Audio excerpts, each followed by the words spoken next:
a plastic surgeon and I don't always wear sunscreen. Hi, dermatologist here. We are about to hear some sunscreen misinformation from a plastic surgeon. I've talked time and time again about how you need relevant experts to comment on a lot of these like really complex medical and scientific issues. So let's take a look. I would say that sunscreen is actually very important to prevent wrinkles. So let me drop that caveat. Interestingly, we really have better data and more like scientific reasoning to back up that UV damage causes more dyspigmentation and loss of collagen, loss of firmness.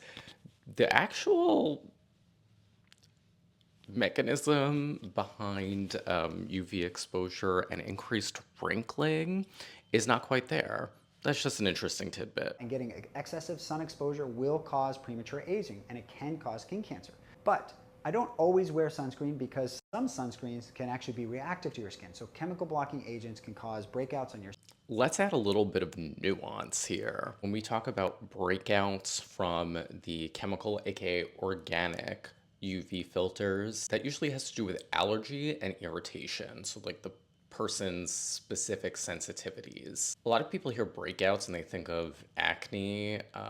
In my experience, in my opinion, I don't think that organic, aka chemical sunscreens, are more likely to give people acne. In fact, I think quite often you're able to use them in more elegant, lighter formulas. However, the issue of allergies or potential sensitivity on the skin is a real thing.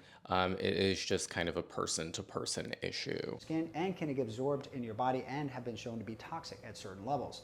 So it's important to understand what sunscreen you use. I recommend to use physical blocking agents like zinc or titanium.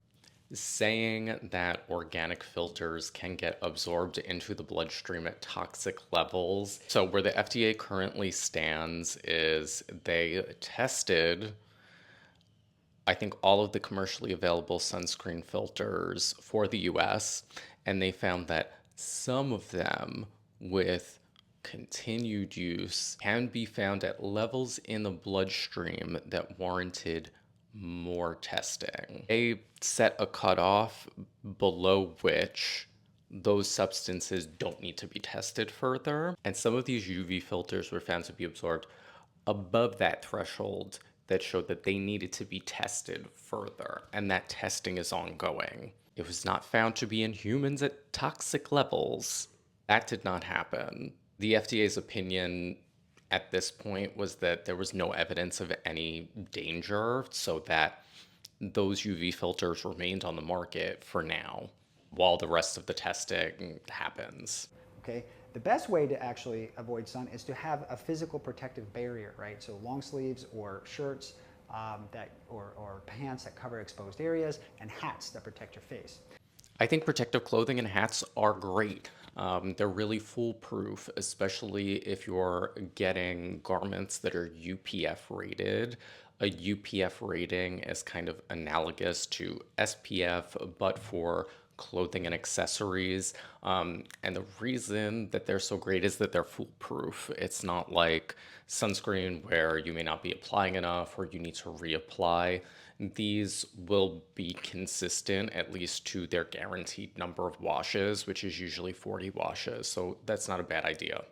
There is a lot of science in terms of the benefits of getting some sunshine every day. And there are several people that recommend that you should get about 15 minutes of sunshine on your body, at least 25% of your body every day. And there's a reason why when you go out and you lay in the sun, you feel good. Okay, it does release nitric oxide. You do get red light from it.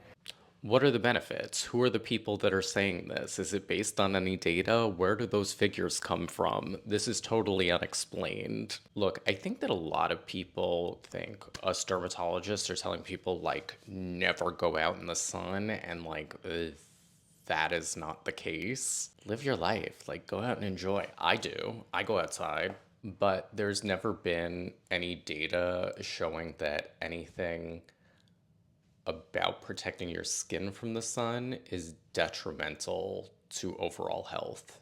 Y'all want to come at me and talk about vitamin D? It has never been shown that sunscreen use results in a higher risk of vitamin D deficiency. So there's that. In fact, it's been posited that it's actually protective for vitamin D metabolism to filter UVA radiation. So, how do you like them apples? The unfortunate part of that is you get ultraviolet light, which can cause DNA strand breakages and can lead to cancer. The primary mechanism by which UV exposure impacts DNA is not strand breaks, it's actually pyrimidine dimers. So you have to use your judgment and balance this out. Multiple different hormones in your body besides vitamin D that contribute to your overall body, your overall mood.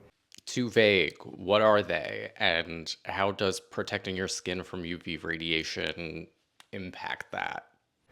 That you should be aware of. So as a plastic surgeon, I'm not really in the sun very much. If I am going to go to the beach, I'm definitely putting it on. Or if I'm going to be out in the sun a lot, I'm going to wear it. But if it's just me going to work in the morning when the sun's not even up, I'm probably not going to put it on. And there's some times where I just go out for 15 minutes and get a little sunshine just to feel better.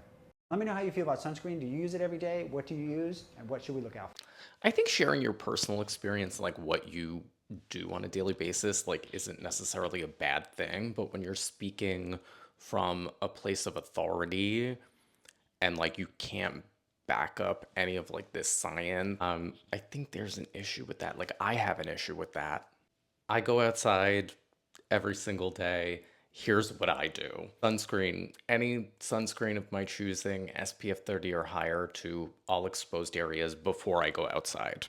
I'll also do that if I'll be inside and getting direct sunlight through windows, but if I'm not getting direct sunlight, I don't bother. The application has to happen every 2 hours.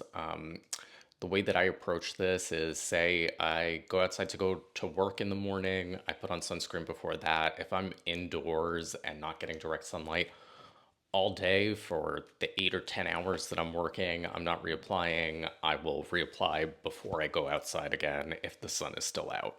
That's it. Like, it's that easy. If I'm going to be outdoors for long periods of time, that's when I turn to protective clothing, hats, sunglasses, etc., as well as diligent sunscreen use with higher SPF, like up to 100. I don't think that that's like such a big ask. Like, I don't think that that's so difficult to do. And there have only been proven health benefits from doing this. So, like, why would you discourage people? Why?